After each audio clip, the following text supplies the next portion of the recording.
Hello दोस्तों, आइए दिशा academy में आपका स्वागत है।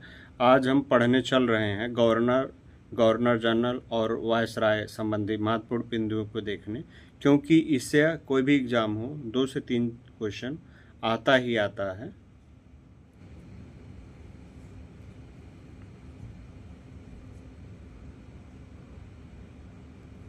तो हम पहला चल रहे हैं बंगाल के गवर्नर। तो बंगाल के गवर्नर लॉर्ड क्लाइव साहब थे। इनकी उपलब्धियां क्या है? लॉर्ड क्लाइव बंगाल का प्रथम गवर्नर था और दूसरा कार्य इनका था कि 1765 में अवध के नवाब शुजाउद्दौला एवं शाह आलम इलाहाबाद के साथ संधि हस्ताक्षर किया था और 1765 ईस्वी में बंगाल में द्वैत शासन शुरू किया था, जो कि इसकी उपलब्धियां हैं। अब बंगाल के गवर्नर जनरल जिनके समय में इतना महत्वपूर्ण नहीं है, जैसे हेनरी वेंसीटार्ड थे, तो इनके समय में 1764 में बक्सर का युद्ध हुआ था और इसी बक्सर के युद्ध से ये माना जाता है कि भारत की सत्ता मुग़लों से कमज़ोर हो गई थी। इस तरीके से ये हार गए थे और हेरी बेरेलास्ट जो थे, ये प्रथम मैसूर युद्ध लड़ा था और जिसके कारण ये इसमें हारे भी थे। प्रथम मैसूर युद्ध टीपू ने जीता था। अब हम देखते हैं बंगाल के गवर्नर जनरल वारेन हेस्टिंग। 1772 से 1785 तक रहा। इसने काफ़ी महत्वपूर्ण कार्य किया। इससे कार्यकाल से लगभग क्वेश्चन पूछे ही जाते हैं। तो 1773 का रेगुलेटिंग एक्ट आया और बंगाल का अंतिम गवर्नर था और प्रथम गवर्नर जनरल था। तो पूछा जाता है कि अंतिम गवर्नर कौन था और भारत का पहला गवर्नर जनरल कौन था? तो वारेन हेस्टिंग था। बंगाल में द्वैत शासन की समाप्ति इसके द्वारा किया गया था। कोलकाता में उच्च न्यायालय की स्थापना किया गया था, क्योंकि यह काफ़ी अच्छा कार्य किया था। 1781 में हेस्टिंग ने कलकत्ता में मुस्लिम शिक्षा के लिए पहले मदरसे की स्थापना किया था, क्योंकि मुस्लिम शासक था और यहाँ उर्दू भाषा का काफ़ी बोलबाला था, जिसके वजह से पहले मदरसे की स्थापना किया था। इसके समय में 1862 में जोनाथन डंकन ने बनारस में संस्कृत विद्यालय की स्थापना करवाया था और पिट्स इंडिया एक्ट 1784 इसी के समय पारित हुआ था और प्रथम मराठा आंग्ल युद्ध तथा सालाबाई की संधि 1872 ईस्वी में शासनकाल में संपन्न हुआ था, जो कि इसके महत्वपूर्ण कार्य है। तो इसके जो महत्वपूर्ण कार्य पूछे जाते हैं कि पहला पूछा जाता है कि रेगुलेटिंग एक्ट कब आया था? 1773 में आया था। बंगाल का अंतिम गवर्नर कौन था और बंगाल का प्रथम गवर्नर जनरल कौन था? तो अंतिम वारेन हेस्टिंग और प्रथम गवर्नर जनरल वारेन हेस्टिंग था, क्योंकि गवर्नर के बाद गवर्नर जनरल शब्द आया था। कोलकाता में उच्च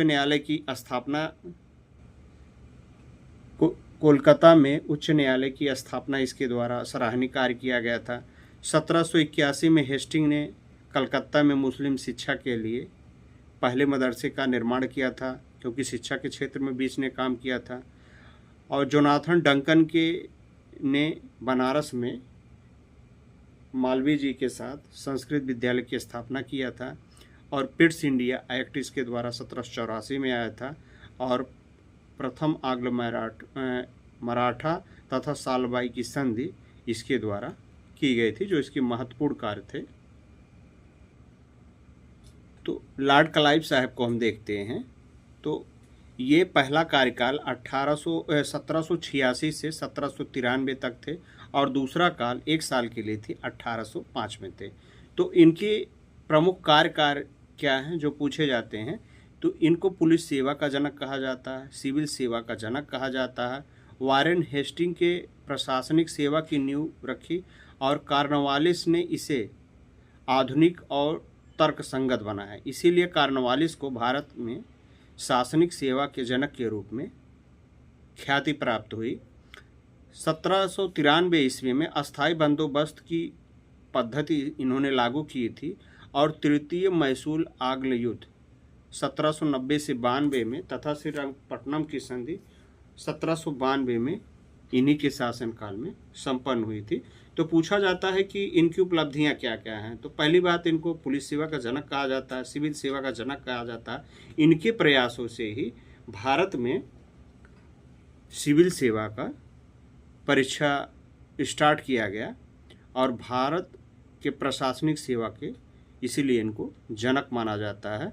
अस्थाई बंदोबस्त पद्धति इन्होंने लागू किया था, जो कि इनकी उपलब्धि है, और तृतीय आंग्ल मैसूर युद्ध भी इन्होंने लड़ा था। बंगाल के गवर्नर जनरल लॉर्ड वेल्लेस्ली के बारे में हम देखते हैं। इनका कार्यकाल 1798 से 1805 तक था। तो लॉर्ड वेल्लेस्ली ने 1898 में सहायक संधि की शुरुआत की। सहायक संधि में शामिल होने वाले राज्यों में कंपनियां एक सहायता सेना रखती थी एवं संबंधित राज्यों में एक ब्रिटिश रेजिमेंट को नियुक्त किया जाता था। इसका सीधा मतलब था कि जो राजा लोग आपस में लड़ते थे उस लड़ाई को बंद किया जा सके।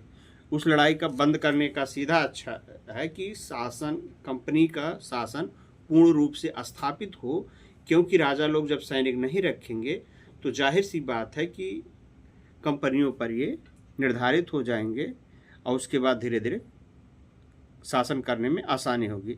सहायक संधि स्वीकार करने वाला प्रथम राज्य कौन है? हैदराबाद है। काफ़ी बार पूछा गया है कि प्रथम राज्य सहायक संधि स्वीकार करने वाला कौन है, तो हैदराबाद है।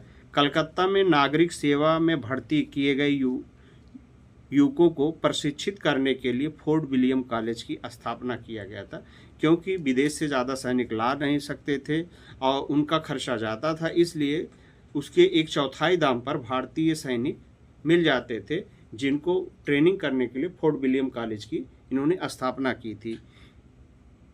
इसने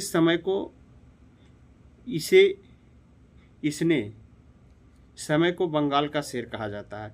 इस लॉर्ड वेल्लेस्ली साहब को बंगाल का शेर कहा जाता है, क्योंकि इन्होंने अपनी नीतियों के द्वारा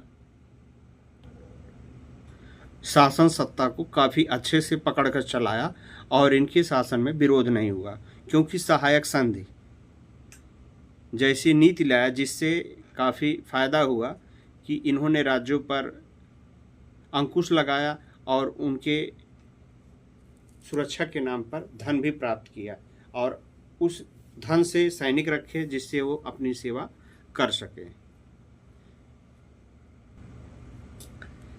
लॉर्ड विलियम बेंटिंग साहब को देख सकते हैं 1828 से 1835। आप देख रहे होंगे कि एक क्रम में हम नहीं बता रहे हैं, वही हम बता रहे हैं जो महत्वपूर्ण बिंदु है और जो हर बार परीक्षाओं में पूछा गया है, क्योंकि काफ़ी गवर्नर जनरल ऐसे रहे जिनके समय में कोई खास कार्यकाल नहीं हुआ है। तो 1833 का चार्टर एक्ट, बंगाल एक्ट के गवर्नर जनरल को भारत का गवर्नर जनरल कहा जाता है। तो पहला है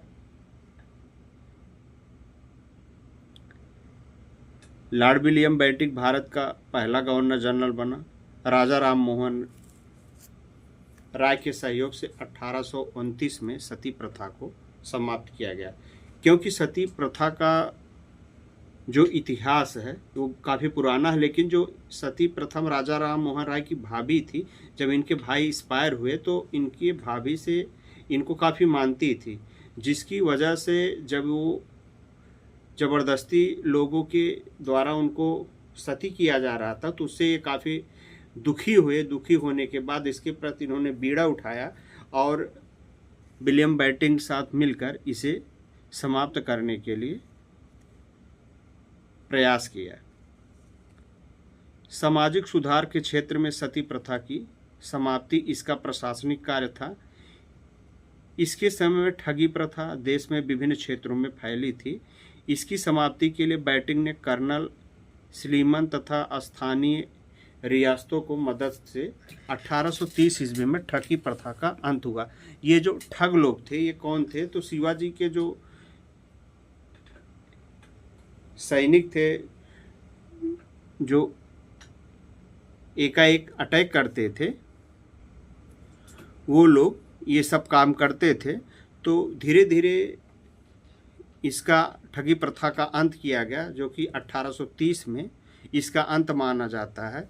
इसमें अंग्रेजी माध्यम को उच्च शिक्षा का माध्यम बनाया, क्योंकि यह गोरे रंग का काले रंग का परंतु अंग्रेज चाहता था। तो लॉर्ड विलियम बेंटिंक की उपलब्धियां क्या थी?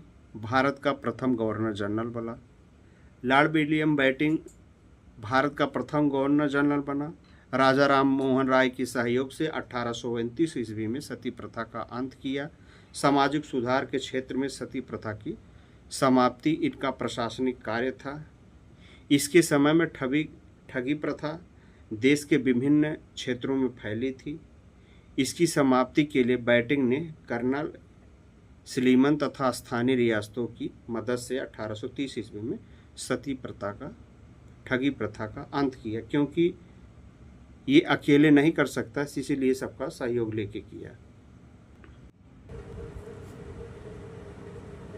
तो भारत के गवर्नर जनरल के बारे में लॉर्ड विलियम बेंटिंक बारे में हम बात करने चल रहे हैं, जिनका कार्यकाल 1828 से 1835 ईस्वी था। भारत के गवर्नर जनरल देख लेते हैं। तो भारत के गवर्नर जनरल चार्ल्स मेटकाफ थे। 1835 से 1836 तक 1 वर्ष के कार्यकाल में चार्ल्स मेटकाफ ने प्रेस के नियंत्रण हटाया, इसीलिए इन्हें प्रेस मुक्तिदाता कहा जाता है। तो क्वेश्चन आता है, प्रेस मुक्तिदाता किसे कहा जाता है? तो चार्ल्स मेटकाफ को कहा जाता है, कि इनके बारे में काफ़ी बार पूछा गया क्वेश्चन है। अगले हैं लॉर्ड ऑकलैंड। तो लॉर्ड ऑकलैंड की जो प्रसिद्धि है, इन्होंने प्रथम आंग्ल अफगान युद्ध जीता और कोलकाता से दिल्ली तक ग्रैंड ट्रंक रोड का मरम्मत करवाई, क्योंकि इसे शेरशाह सूरी मार्ग कहा जाता था। उसी को मरम्मत करवा कर इन्होंने चार्ल्स मेटकाफ ने ग्रैंड ट्रंक रोड नाम रख दिया था। और अगले हैं लॉर्ड एलनबरो।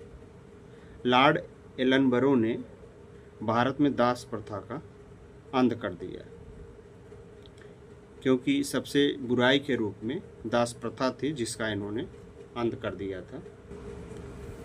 भारत के गवर्नर जनरल लॉर्ड डलहौजी के बारे में हम देखते हैं, काफ़ी बार इनसे क्वेश्चन पूछा जाता है, काफ़ी महत्वपूर्ण व्यक्ति हैं। लॉर्ड डलहौजी का कार्यकाल 1848 से 1856 माना जाता है। इसके समय में ब्रिटिश साम्राज्य का अत्यधिक विस्तार हुआ। डलहौजी को भारत में रेलवे का जनक माना जाता है। डलहौजी के समय में भारत में पहली बार 16 अप्रैल 1853 को मुंबई से ठाणे के बीच पहली बार रेल चलाई गई थी। और शिक्षा संबंधी सुधारों में डलहौजी ने 1854 में वुड डिस्पैच को लागू किया था। 1854 में नए पोस्ट ऑफिस एक्ट के तहत भारत में पहली बार डाक टिकट का प्रचलन किया गया था। डलहौजी ने शिमला में ग्रीष्मकालीन राजधानी बनाया था, और डलहौजी ने शासनकाल को उसके व्यंग्य सिद्धांत डॉक्ट्रिन ऑफ लैप्स अर्थात राज्य हड़प नीति के कारण अधिक याद किया जाता है। तो पूछी जाती है कि लॉर्ड डलहौजी की उपलब्धियां क्या थी?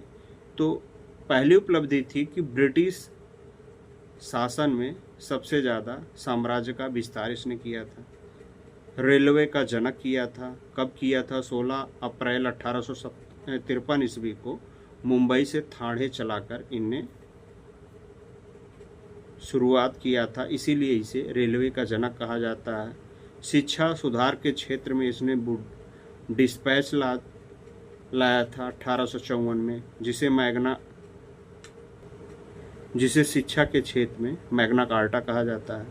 1854 में नए पोस्ट ऑफिस एक्ट के तहत भारत में पहली बार डाक टिकट का प्रचलन किया, इसीलिए डाक टिकट का जनक भी कहा जाता है।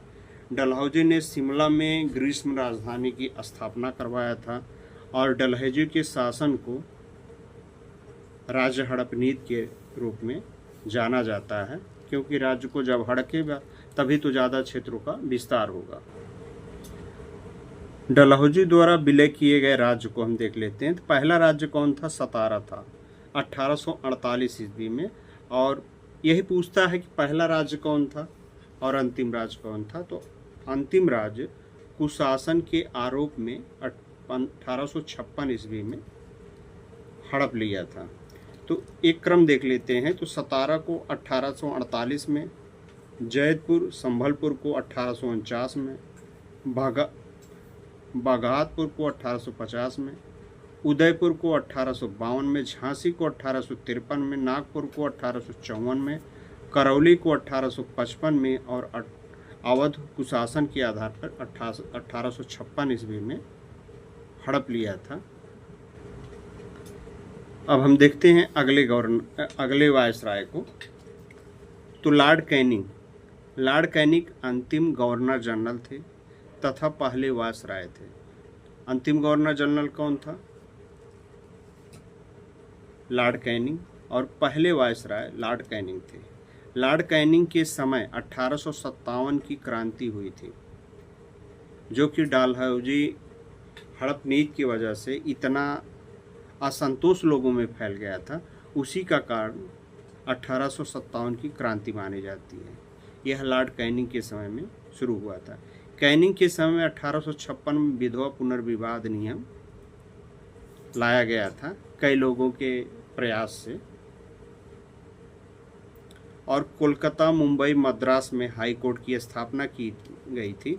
डलहौजी के हड़प नीति सिद्धांत को समाप्त कर दिया गया था, क्योंकि कहीं शासन का लगाकर कहीं वारिस का, जैसे झांसी की रानी जो थी, उनका जो पुत्र था वो इन लोगों के षड्यंत्र के द्वारा जब मारा गया और उनका पति मारा गया, तो उन्होंने धोतु पंत को गोद लिया था, लेकिन इसको ये लोग नहीं माने और जबरदस्ती उनके शासन को हड़प लिया था। लॉर्ड कैनिंग के बारे में हम देखते हैं। तो लॉर्ड कैनिंग अंतिम गवर्नर जनरल थे तथा पहले वायसराय थे।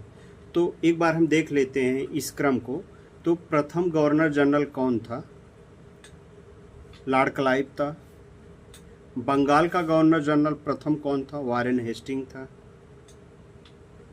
भारत का गवर्नर जनरल प्रथम कौन था? लॉर्ड विलियम बेंटिंग थे।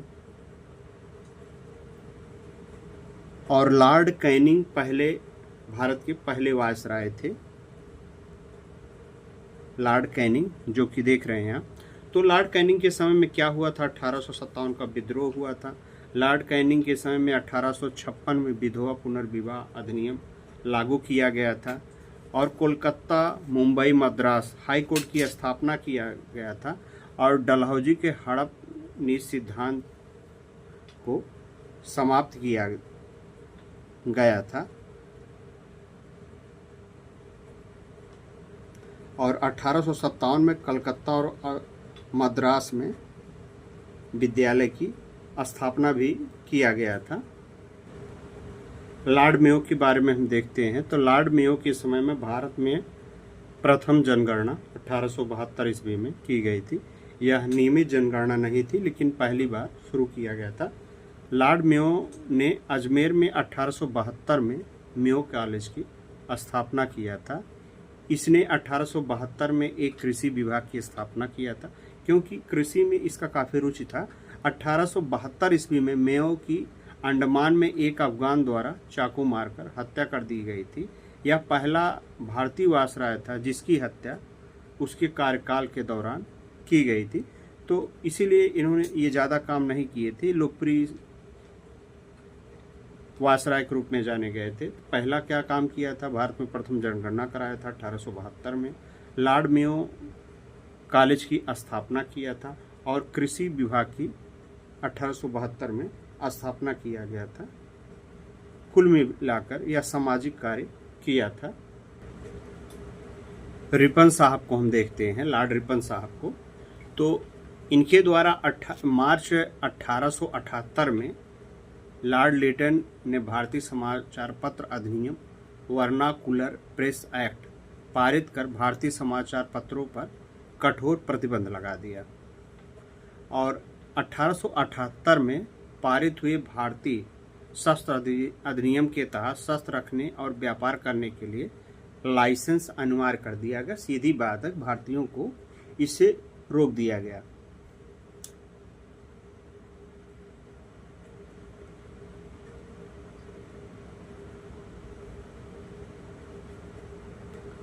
तो इससे क्वेश्चन ज़्यादातर नहीं पूछा जाता है क्योंकि इनके कोई खास कार्य तो हुआ नहीं। फिर आते हैं लॉर्ड रिपन साहब, 1880 से 84 से कार्यकाल होता है। तो 1881 में नियमित जनगणना कराई गई थी। पहली बार जनगणना कौन शुरू किया था? लॉर्ड मेयो के काल में चालू हुआ था 1871-72 में। उसके बाद 10वें साल में नियमित जनगणना की शुरुआत लॉर्ड रिपन के द्वारा की गई थी। 1881 में प्रथम कारखाना अधिनियम पारित किया गया। 1882 में वर्नाकुलर प्रेस एक्ट समाप्त कर दिया गया और 1883 में इल्बर्ट बिल पारित किया गया था। तो इनके समय में अच्छा कार्य क्या किया गया था? 1851 नियमित जनगणना इन्होंने करवाई, कारखाना अधिनियम लेके आए, वर्नाकुलर प्रेस एक्ट इन्होंने समाप्त कर दिया और 1883 में इल्बर्ट बिल लेके आए जो कि म्यो का एकदम उल्टा कार्य किए और जो काफ़ी सराहनीय कार्य था। तो लॉर्ड डफरिन साहब को देखते हैं 1884 से 1888। इसी के समय 1885 में A.O. हुम ने भारतीय राष्ट्रीय कांग्रेस की स्थापना की थी। तो कांग्रेस की स्थापना का उद्देश्य क्या था कि भारतीयों के मन में क्या चल रहा है, विद्रोह का क्या कारण है, उन चीज़ों को हम देखें और उन चीज़ों को दूर कर सकें। तो 24 दिसंबर 1885 में राष्ट्रीय कांग्रेस की स्थापना ग्वालियर टैंक गोकुलदास तेज प्रताप संस्कृत महाविद्यालय मुंबई में इसकी स्थापना किया गया था और 1887 में इलाहाबाद विश्वविद्यालय, जिसे पूर्व का ऑक्सफोर्ड कहा जाता है, इसकी भी स्थापना हुआ था। और उसके बाद हम देख लेते हैं लॉर्ड कर्जन साहब को 1899 से 1905 में। तो कर्जन साहब भारतीय पुरातत्व विभाग में इनकी काफ़ी रुचि थी, जिससे 1904 ईस्वी में लॉर्ड कर्जन साहब ने पुरातत्व विभाग की स्थापना किया और इलाहाबाद में जो कर्जन ब्रिज के नाम से जाना जाता, जो फाफामऊ में है, इन्हीं के समय में बनाया गया था, जिसे उसको हेरिटेज में शामिल कर दिया गया है। और 1905 ईस्वी में इनके द्वारा बंगाल विभाजन की स्थापना की घोषणा किया गया था। तो कई बार पूछा जाता है कि बंगाल विभाजन की घोषणा किसने किया था? लॉर्ड कर्जन साहब ने किया था। इसके द्वारा काफ़ी विरोध भी हुआ था, जिसे राखी दिवस के रूप में मनाया गया था। इनके द्वारा CID विभाग की भी स्थापना किया गया था। लॉर्ड मिंटो दुत्ती को देखते हैं, जिनका कार्यकाल 1905 से 1910 था। तो इनके कार्यकाल में 1906 में मुस्लिम लीग की स्थापना हुई थी और 1907 में सूरत अधिवेशन में कांग्रेस का विभाजन हुआ था लॉर्ड मिंटो के कार्यकाल में। तो क्वेश्चन पूछा जाता है कि किस कार्यकाल में मुस्लिम लीग की स्थापना हुई थी? तो 1906 में लॉर्ड मिंटो के द्वारा मुस्लिम लीग की स्थापना हुई थी और 1907 ईस्वी में सूरत अधिवेशन में कांग्रेस का विभाजन हुआ था। लॉर्ड हार्डिंग्स द्वितीय साहब को देख लेते हैं 1910 से 1916 तक। तो पहला था कि 1911 में बंगाल विभाजन रद्द कर दिया गया। दूसरा था 1911 में भारत की राजधानी कलकत्ता से दिल्ली स्थापित कर दी गई बिना विभाजन के। और 1914 में इसी के समय में प्रथम विश्व युद्ध की शुरुआत हुई थी। तो लॉर्ड हार्डिंग साहब से जो क्वेश्चन पूछा जा सकता है कि बंगाल विभाजन कब रद्द हुआ था? 1911 में रद्द हुआ था और लॉर्ड मिंटो के समय में मुस्लिम लीग की स्थापना हुआ था और 1905 ईस्वी में लॉर्ड कर्जन के समय में बंगाल विभाजन की स्थापना, क्योंकि बड़ा सूबा था, उसको संभालने में दिक्कत हो रही थी, इसलिए उन्होंने किया था। कई बार पूछा गया है कि प्रथम विश्व युद्ध किसके समय में हुआ, किस काल में हुआ है? तो लॉर्ड हार्डिंग द्वितीय के समय में 1914 ईस्वी में प्रथम विश्व युद्ध शुरू किया गया था। लॉर्ड चेम्सफोर्ड के बारे में हम देखते हैं, जिनका कार्यकाल 1916 से 1921 था। प्रथम क्या था? 1916 में होम रूल लीग की स्थापना किया गया था। 1917 में गांधी जी का चंपारण सत्याग्रह शुरू हुआ था। चंपारण सत्याग्रह का संबंध किससे था? तो नील आंदोलन से था, क्योंकि 3 कठिया पद्धति की वजह से किसानों को मूल्य कम मिल रहे थे और खेत बंजर होते जा रहे थे। 13 अप्रैल 1919 को जलियांवाला बाग नरसंहार हुआ था, जिसके कारण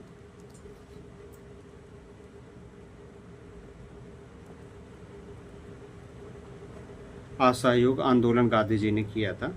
1919 को रौलट एक्ट भी इसी के समय में पारित हुआ था, जिसे काला कानून के नाम से जारी हुआ था। तो 13 अप्रैल को यह पारित हुआ था। 1920 में असहयोग आंदोलन की शुरुआत की गई थी। जलियांवाले बाग हत्याकांड से रूसित होकर 1920 में असहयोग आंदोलन की शुरुआत की गई थी। तो चेम्सफोर्ड के समय में कौन कौन सा कार्य किया था, क्योंकि काफ़ी महत्वपूर्ण है, इसमें से क्वेश्चन तो आता ही आता है। तो पहला काम होम रूल लीग की स्थापना किया गया था। दूसरा कार्यकाल 1917 में गांधी ने चंपारण सत्याग्रह किया था। तीसरा काम 13 अप्रैल 1919 में जलियांवाला बाग हत्याकांड हुआ था। और रौलट एक्ट 1919 में उस समय आया था, जिसे काला कानून के नाम से जाना जाता था। इसमें बिना किसी बताए आपको उठा ले जाते थे, जैसे इसमें पास्का एक्ट वगैरह था, उसी समय रौलट एक्ट था। और 1920 में असहयोग आंदोलन की शुरुआत किया गया था, और यह आंदोलन चौरी चौरा कांड में 1922 में 5 फरवरी को हुआ था, और 20 फरवरी को यह बंद कर दिया गया था, जिससे गांधी से काफ़ी लोग रुष्ट भी हुए थे। भारत के वायसराय हम देखते हैं लॉर्ड रीडिंग को। तो इसी के समय में 5 फरवरी 1922 को चौरी चौरा कांड हुआ था, लॉर्ड रीडिंग के समय में। और लॉर्ड इरविन का कार्यकाल 1926 से 1931 था। तो लॉर्ड इरविन के समय में 3 फरवरी 1928 में साइमन कमीशन भारत आया था। इसी के समय महात्मा गांधी का सबने अवज्ञा आंदोलन शुरू हुआ था। 12 नवंबर 1930 को पहला गोलमेज सम्मेलन हुआ था, और 4 मार्च 1931 को गांधी ने गांधी इरविन समझौते पर हस्ताक्षर के साथ सबने अवज्ञा आंदोलन को स्थगित कर दिया गया था। तो लॉर्ड रीडिंग के बारे में क्या पूछा जा सकता है? तो चौरी चौरा कांड, जो कि गोरखपुर में हुआ था, जो आदि योगी नाथ का विधानसभा क्षेत्र, वहाँ से वो सांसद रहे हैं, उनका क्षेत्र है। तो इसे आजकल चौरी चौरा एक्शन के रूप में जाना जाता है। जब भीड़ पर पुलिसकर्मियों ने गोली चलाया तो पूरे भीड़ को घेर कर फूंक दिया था, जिसके कारण चौरी चौरा कांड कहा जाता था। इससे गांधी जी काफ़ी दुखी हुए और असहयोग आंदोलन को वापस ले लिया। और इसके बाद आते हैं लॉर्ड इरविन के बारे में, जो 1926 से 1931 तक रहे। तो लॉर्ड इरविन के समय में 3 फरवरी 1928 को साइमन कमीशन भारत आया था। तो साइमन कमीशन भारत आया था, इसके विरोध का सबसे बड़ा कारण ये था कि सभी इसमें अंग्रेज थे। और 12 नवंबर 1930 को पहला गोलमेज सम्मेलन हुआ था। तो इस सम्मेलन में किसी ने भाग नहीं लिया था, मतलब गांधी, क्योंकि उस समय गांधी देश थे, और अन्य लोग जो गए थे उनकी कोई मान्यता नहीं, जैसे अंबेडकर साहब, तीनों गोलमेज सम्मेलनों में भाग लिया था। इसी के समय में गांधी को सबने अवज्ञा आंदोलन शुरू हुआ था। इसका सीधा उद्देश्य था सभी लोगों को जोड़ना। इसीलिए इन्होंने उस समय नमक पर टैक्स लगा था, तो उस टैक्स को ख़त्म करने के लिए सबसे पहले इन्होंने 4 मार्च 1931 को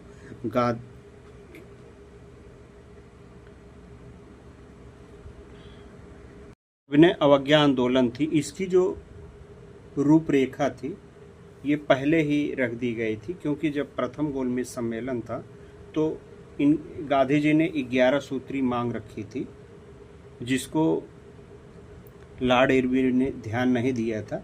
तो गांधी जी ने सवर्ण अवज्ञा आंदोलन के पहले एक कथन बोला था कि मैंने वायसराय इरविन साहब से मैंने रोटी मांगी थी, बदले में मुझे पत्थर मिला, गांधी जी ने ऐसा कहा। और उसके बाद गांधी जी ने फरवरी 1930 में साबरमती आश्रम में हुई कांग्रेस कार्यकारिणी की दूसरी बैठक में महात्मा गांधी ने दांडी मार्च करने का निर्णय लिया और दांडी मार्च 12 मार्च से 6 अप्रैल तक चली, जो 1930 में थी। तो 12 मार्च 1930 को साबरमती आश्रम अहमदाबाद से शुरू हुआ और 6 अप्रैल 1930 को दांडी जिला नवसारी नामक स्थान पर पहुंचकर इन्होंने यह नमक आंदोलन खत्म किया।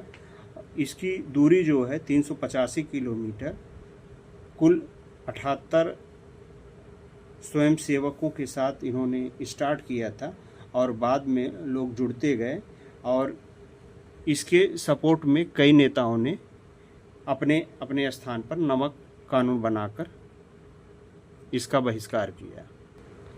और गांधी के ना जाने पर प्रथम गोलमेज सम्मेलन असफल रहा और जिसके कारण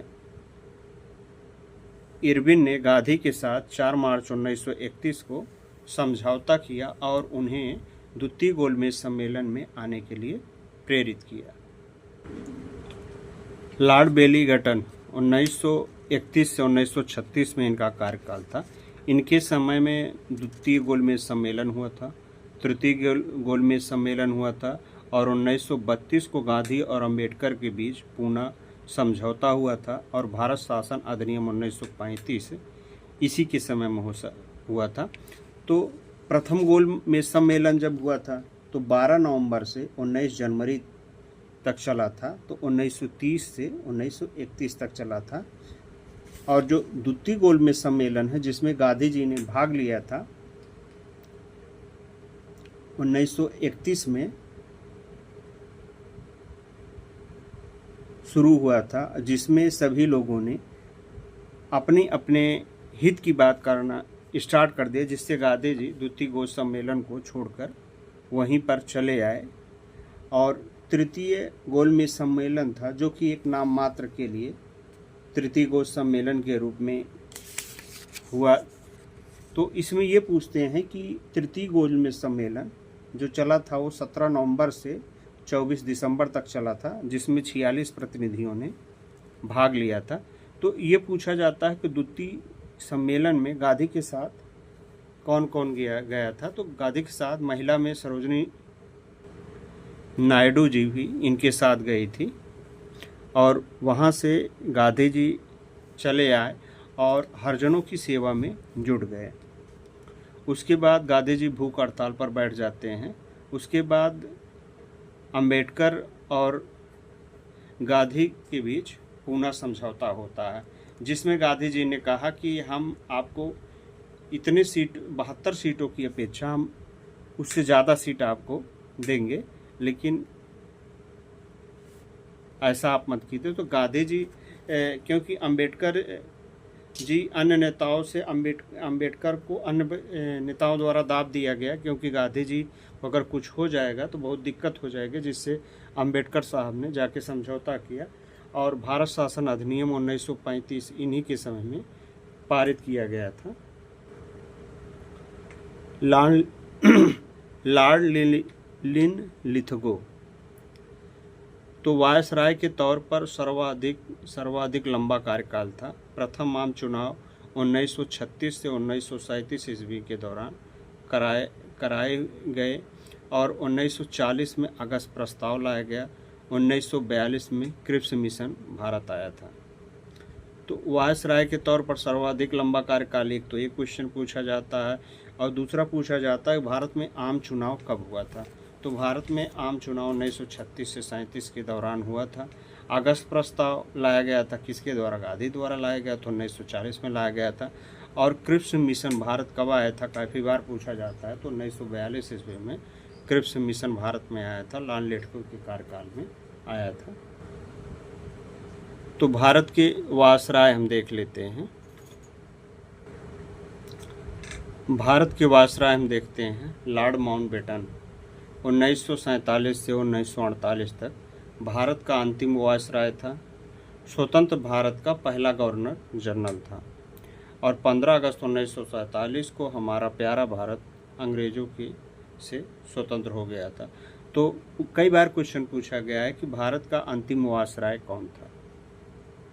तो लॉर्ड माउंटबेटन भारत के अंतिम वायसराय थे। स्वतंत्र भारत का पहला गवर्नर जनरल कौन था, लॉर्ड माउंटबेटन थे। देश को आज़ादी कब मिली, 15 अगस्त 1947 को हमारा प्यारा भारत देश आज़ाद हुआ। श्री राजगोपालाचारी स्वतंत्र भारत के प्रथम एवं अंतिम वायसराय थे। कई बार पूछा गया है कि स्वतंत्र भारत के प्रथम एवं अंतिम वायसराय, अंतिम गवर्नर जनरल कौन थे। तो श्री राजगोपालाचारी जी अंतिम गवर्नर जनरल थे।